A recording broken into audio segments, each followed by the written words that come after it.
Okay, so about 10 years ago, this is a true story. About 10 years ago, I think it was 2004, and it was July or August, I was probably as depressed as I'd been in my entire life. I was broke. I had a little bit of success in theater and with fiction, and I was struggling with solvency, and couldn't pay my rent. I was trying to put a film together, and nothing was sort of working out. And I got this call from my publisher at Faber & Faber, Denise Oswald, and she said that, congratulations, you're up for this award called the William Saroyan International Writing Prize. And I thought, oh, that's really cool, and that'll help me feel less depressed. And the prize was $25,000, which was an insane amount of money to me at that time. It still is. And I thought, well, what are my chances? And she said, well, there's only 3 people who are finalists, and one of them is refusing to go to the award ceremony at Stanford University. Later that afternoon, I spoke to the man who was sort of proctoring the award, who was the archivist at Stanford University Library, and he said, yeah, you have a 50-50 chance. So, and I said, well, who am I up against? And he said, Jonathan Safran Foer, who wrote Everything is Illuminated, which is one of the greatest novels ever written. And I was like, okay, well, in my stupidity, I thought, well, this would be still a 50-50 chance. I really believed in the statistics. And a few weeks prior to that, I thought it would be a good idea to get rid of as many possessions as I owned as a kind of cleanse, because I was wanting to start fresh in all these different ways. And so I kind of gave away a lot of my clothes. I put them on the street, and I put my CDs on the street, and I kind of just cleaned out my apartment. Unfortunately, I threw away my only 2 suits. They were both kind of ill-fitting anyway, and but I probably could have worn one of them to the award ceremony.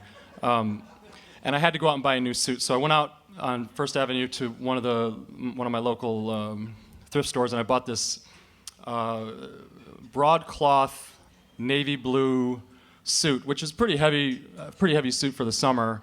But I thought it looked nice. It fit me well. I have really gargantuanly long arms and legs for my size.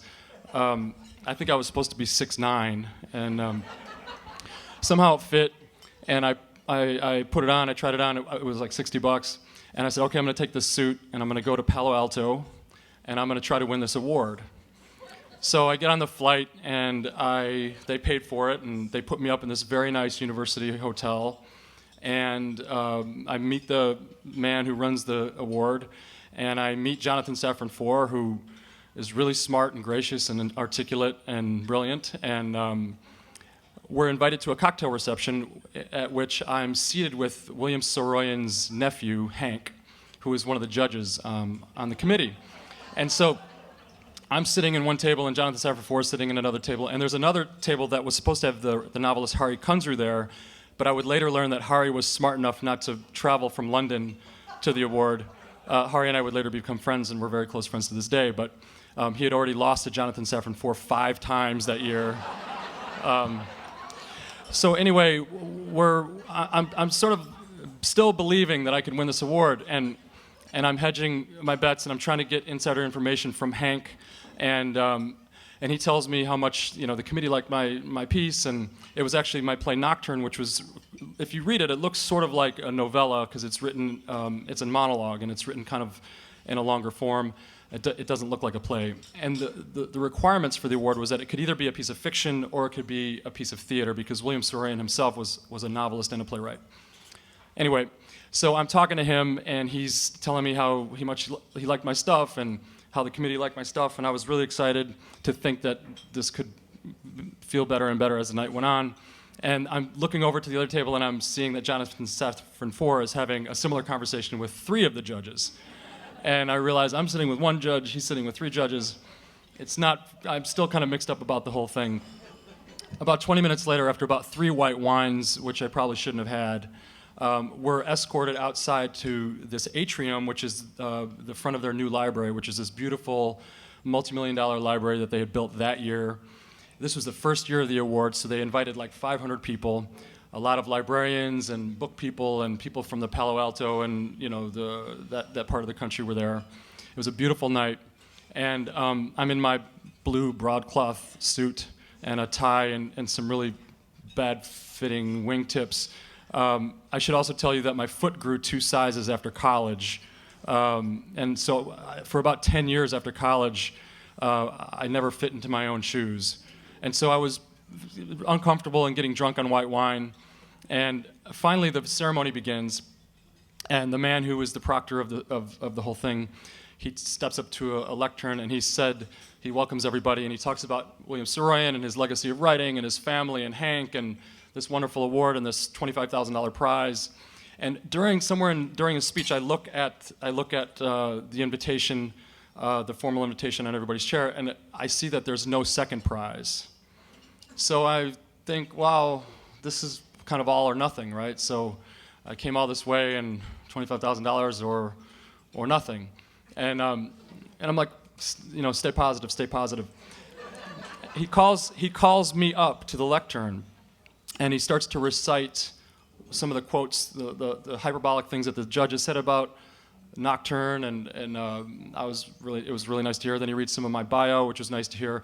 And he's standing here, and I'm standing here, and I feel like Lurch from the Addams Family, which I sort of feel like a lot anyway. But he was very short, so I felt like I was sticking out, and I felt a little uncomfortable. And he said all these nice things, and then he asked me to stay up next to the podium, and then he called Jonathan Safran Foer, who very gracefully and fleet-footedly took the spot here on the other side of the lectern, and he said all the nice things that the judges said about Everything as Illuminated, which is such an amazing book, and he said nice things about Jonathan's life and where he was from and his bio and all that. And then this moment happened where the drum roll moment happened, and he said, "Adam, congratulations," and he reached under the lectern and he started to give me something, and I thought that I won.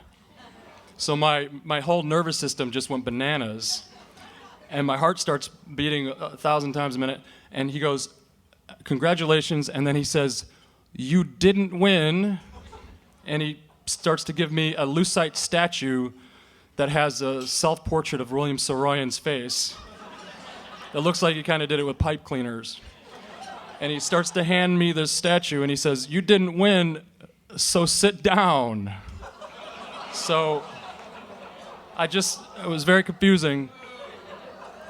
And I don't think he meant to be cruel. I just think it was his first time doing it, And so I had this really heavy piece of lucite, and I kind of almost went to a knee, but I didn't. And I just kind of took my seat, which was right about there, and I sat down in a very small chair with my very large lucite statue and my blue broadcloth suit. And then he said, "And you did, Jonathan," and he gave him a lucite statue and a check for $25,000. And then Jonathan said a beautiful. He did a beautiful speech. He delivered a beautiful speech about how we were all gathered in front of this wonderful library, this new library on the campus of Palo Alto, and all of these libraries around the country were closing, and he started to talk about his home library in New Brunswick, New Jersey, and he said that what he wanted to do was give his $25,000 to the library in New Brunswick, New Jersey, and I was over here going, "Just give it to me," like, over here. I didn't do that, but anyway, and he got heartwarming applause, as he should have gotten, and he deserved it. And everyone cheered, and then there was this rumble of people that came down to the front of where he was at the lectern, and it was all the press and all the people greeting him with badges, and it was really 500 people just came toward him, and I was sort of stuck over here, and I was kind of confused and drinking white wine still, and I was getting really drunk, and then I looked up, and these two very large people, they were very large people, were standing in front of me, and they said, I looked up and I said, "Hi," and they went, "That was wrong. They shouldn't have done that to you." And I said, "Thank you." And she was like, "No, that's wrong. That was wrong." And I was like, "Thanks." And she was like, "No, they shouldn't have done that to you." And I was like, "Thank you, thank you." And then I kind of I thanked them and I shook their hands, and I got up and had to walk all the way through the hordes of people congratulating Jonathan Safran Foer. And then who deserved it. And then I got through the hordes, and then before we had dinner, we were told that if we wanted some transportation back to our campus hotel, which was about a half a mile away, that there would be golf carts that would be kind of zooming by, and you could just hail a golf cart. And so I was in my blue suit, and I was like, I came out here, I'm gonna go back to New York tomorrow, and no big deal. This is what it was worth a shot. I didn't get the money, but it's worth a shot. So I finally kind of knife through the hordes, and I get into this sort of long promenade where there's beautiful trees, and I'm gonna walk back to the hotel, and then I hear a golf cart coming. It's the little whine in the distance of the golf cart, and I go, I'll just get on the golf cart. The golf cart's coming, and it comes close to me, and I kind of hail it like a taxi cab, and it passes me, and there was nobody in the back. So then I thought, all right, I'm just gonna walk home, and literally, and I'm not exaggerating, this is a true story, literally 30 seconds later, it started to rain. Starts to rain, and I mean like, it wasn't a light rain. It was like a cold November rain, even though it was August.